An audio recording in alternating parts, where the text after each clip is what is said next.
naman si Trixie. Cruz-Angeles po ito ng Luminous. Nagsabi ako na andito pa ako sa stasyon. Na, ang i-discuss po natin, medyo napaaga ako kasi magkikita pala kami ni TP. So anyway, ano ba ang courts martial? Ang courts martial po, meron kasing unique na sistema ng katarungan ng military. At ito ang tinatawag na kumbaga military justice system. Kung kaya't doon sa loob ng military merong tinatawag na Judge Advocate General Service. At ito ang mga abogado sa AFP. Sila yung both prosecution at saka defense lawyers. Sila din ang nag-organize ng mga courts martial. Maraming sistema doon sa loob ng AFP. Meron din parang equivalent nila ng wage board na nagde-determine dun sa separations from the service. Pero ang pinaka-prominente dito at saka pinaka-relevant para sa discussion natin ngayon ay itong courts martial system. So, a short history. Ang base ng ating courts martial system ay yung Articles of War. At ang Articles of War ay huwag nyo akong sermonan habang nagle-lecture ako kasi nakaka-distract talaga. So, dun sa military justice system, base ito sa tinatawag natin na Articles of War, which was created early in the 20th century. At ito ay offshoot ng ating American colonial influence. Okay? Ito yung in-institute ito ng mga Amerikano and was actively used during World War II in particular. So, bakit Articles of War pa rin? Sa United States, ganun din yung umpisa nila. In fact, yung Articles of War natin, halos eksakto dun sa Articles of War nila. But, ni-revise po nila yung kanilang military justice system at nagkaroon na sila ng bagong batas called the Uniform Code of Military Justice. Meron silang mga in-institute na reforms. Halimbawa, wala na yung mga capital punishment, mga ganun. Meron pa ring hard labor para sa kanila, which for them is not cruel and unusual punishment. Pero sa atin, dahil hindi nagbago ang ating Articles of War, yung ultimate penalty for a lack of discipline in the military is death by musketry. Recall natin, very recently, naging relevant yung courts martial system natin noong 2003, 2006, at 2007. In 2003, nangyari po yung Ukod Mutiny, at noong 2006, yung Fort Bonifacio standoff incident, at in 2007, yung Manila Peninsula incident. So, during that time, na hindi lahat ng mga akusado ay sinubject to a civilian trial. Although some of them were subjected to two systems. One, the civilian trial, and then the other, the military system. For those na subject to the military courts, ang AFP po ang nagde-determine kung saan madidetain yung akusado since they were both charged in the military and civilian courts. So dun sa 2003 Oakwood incident, the AFP took cognizance of the jurisdiction at sila po ang nagdetermine kung saan po i-detain yung mga akusado. So they were detained in two places. Yung iba were put in the marine compound, and the others, yung mga Navy tsaka Marines, were put in the marine compound, while the Army was placed in dun sa detention center ng Army, and then of course the Air Force had its own facilities. Halos lahat ng mga Air Force officers were eventually acquitted. They were acquitted early. So ang natira po ay yung Marines, Navy, at saka sorry na interrupt kasi susunduin ako ni TP. So, ano yung so, yun yung first na dapat alam natin about the military justice system. Kung dalawa yung charges, one is a court martial and one is a civilian trial, it is the AFP who decides kung saan yung detention ng akusado. Next, pagka there are two charges, does that mean na pwede mong ipa-dismiss yung isa? Hindi. Kasi dalawa pong magkahiwalay na batas yun, so they can be tried for the same, more or less, for the same acts, but because they are punishable by two different laws. So, ano pa? Amnesties. Does amnesty apply to the court-martial system? Yes, it does. What makes the court-martial system different from the civilian system? Number one is that the court-martial system is actually a trial by jury. Hindi ito trial by judge. May composition yung military court. They're made up of officers and hindi pwedeng, kumbaga, the highest ranking officer must be of a higher rank than the highest ranking officer who is accused. So, kailangan ganun yung level ng mga hahatol. So, it was easy during the Oakwood incident, yung court-martial nila, kasi most of them were junior officers. Ang highest ranking was the rank of captain or pag sa Navy, lieutenant senior grade. So, it was easy to get, what happens? Because this is a jury system, maaaring mamili ka, pwede kang magpa-disqualify ng at least one member of the court-martial without having to explain it.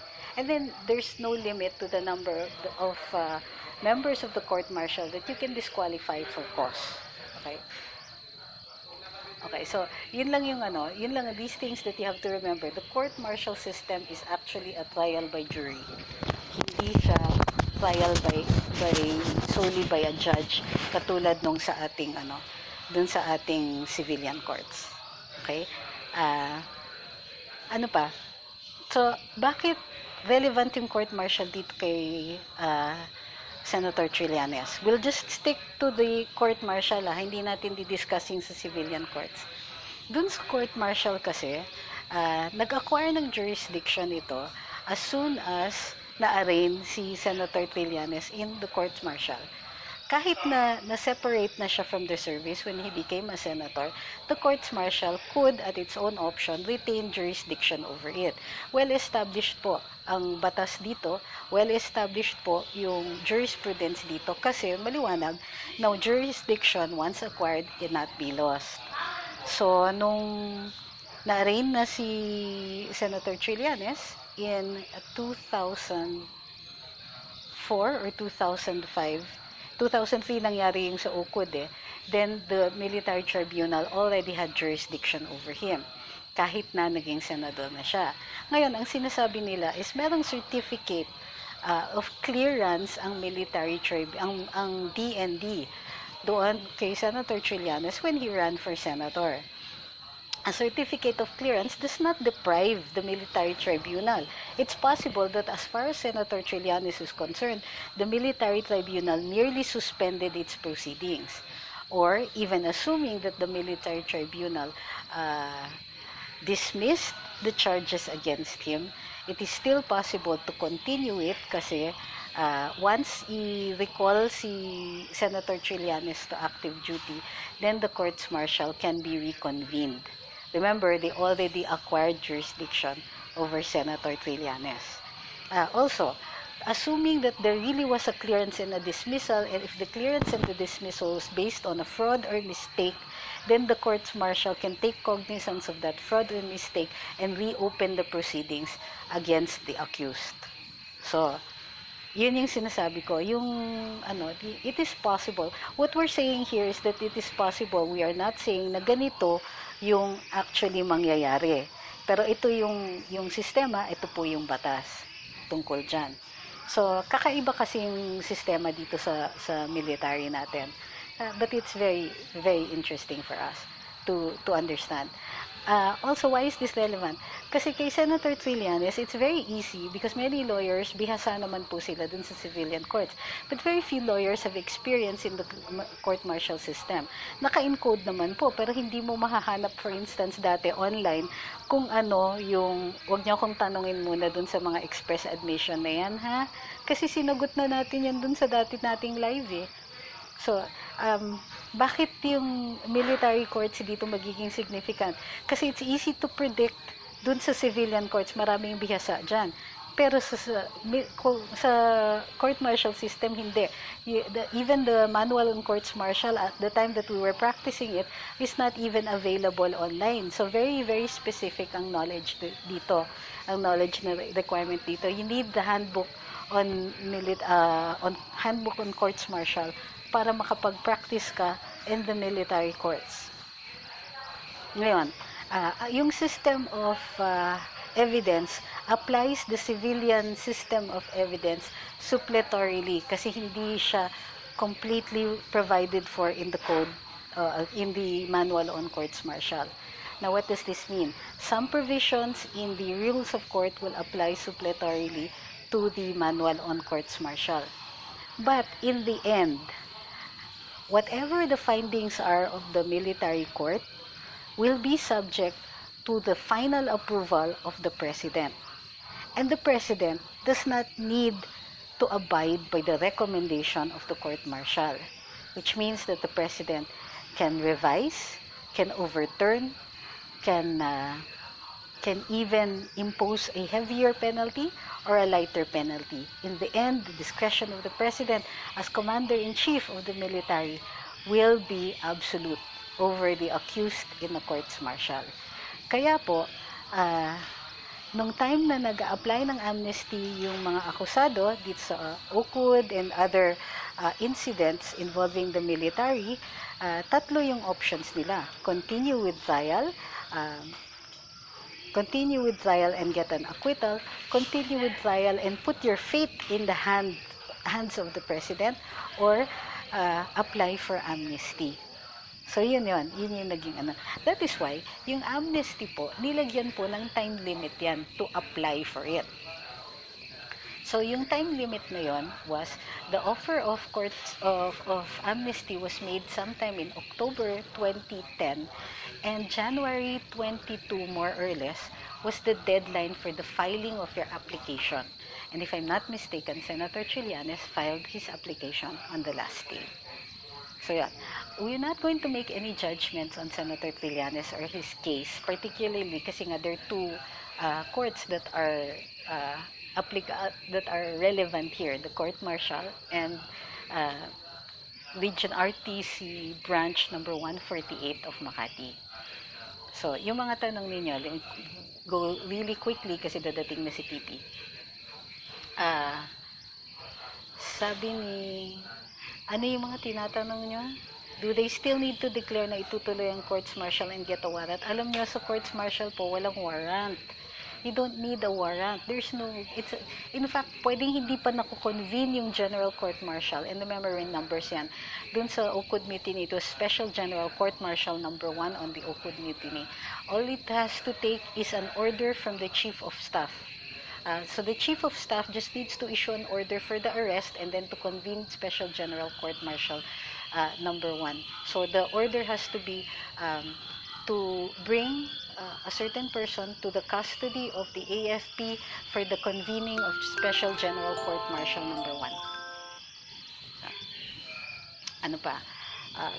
And remember that order can also be a verbal order from the Chief of Staff. It doesn't have to be an order in writing.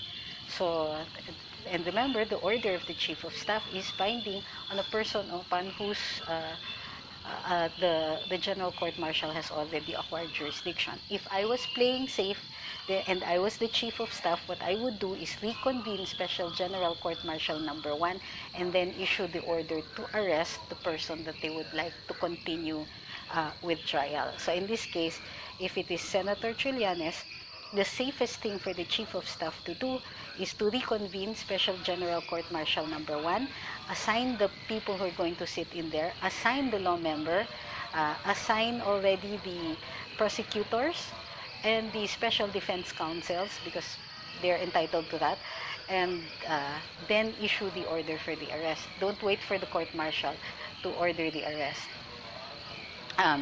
Remember that this is not exactly the same kind of arrest that civilian trial has. In this case then kasi since it is a reconvening of special SGCM1, then the arrest is simply to bring the accused back to a trial, back to the trial that has been interrupted.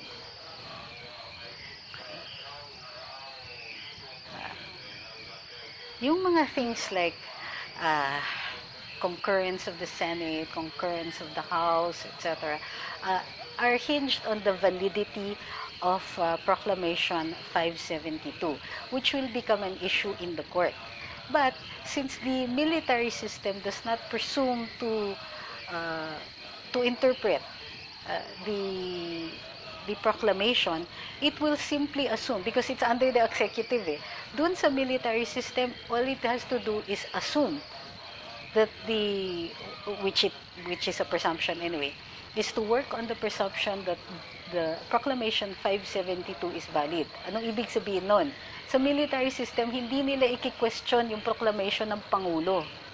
Wala sila sa posisyon na i-discuss or i-consider na invalid yon. Tutuloy sila with the hearing because the presumption is that the proclamation is valid.